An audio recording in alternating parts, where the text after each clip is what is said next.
ভাবি নিজকে বিদ্যুবান বলি জগতে তখন সৃষ্টি করেছে জগৎ।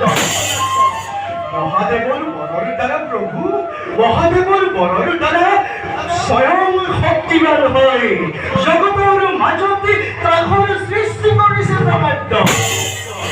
মই ভাবিছো প্ৰভু সেই বালাখনৰ গল্প শূন্য কৰিবৰ বাবে যদুপতি কৃষ্ণই নিশ্চয় কিবা পৰিকল্পনা জগতে কৰিছে।